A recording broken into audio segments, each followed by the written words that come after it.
now we're here with Sami Oja, who is the data collection engineer, and he is actually the guy who is going to see if somebody's cheating or not.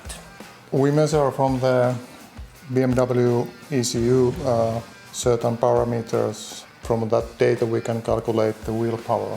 The device is the one that you're talking about is on the dashboard on most of the BMWs, which has like a small screen on it, right? Yeah, actually in all cars. And you measure what parameters? Wheel speed, engine speed, GPS for track maps, lap times, delta time, and actually in this data we can see that this driver has exceeded a little bit over 7,000, which is more than in rules. It's 6,900, the limit.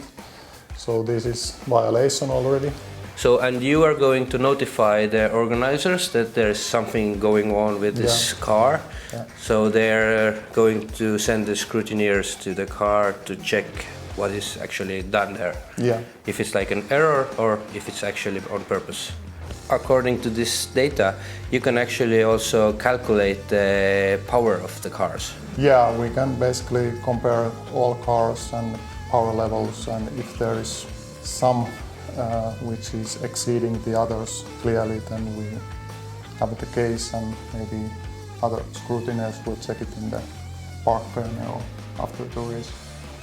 Okay, very cool. So this is actually the thing that keeps the 44 cars of this huge BMW lineup quite equal.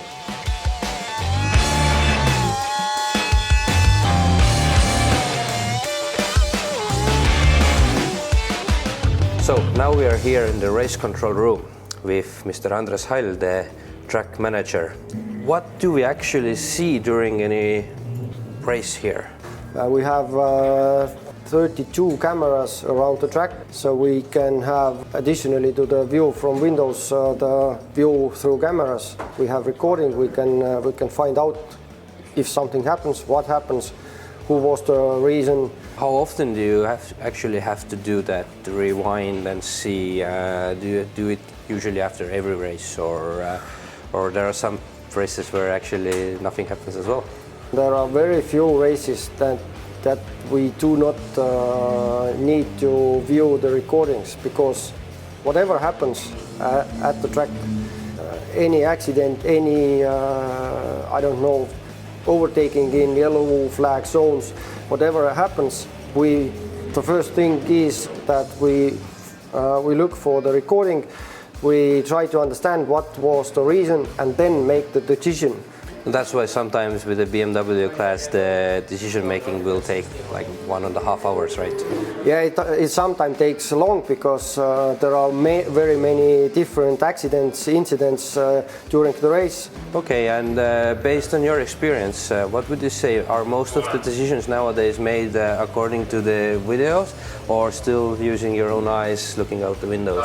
The first information to the race control mostly comes from marshal posts and through the windows, and then just to double check, to analyze the situation, goes based mostly on the video recordings. Okay, thank you very much.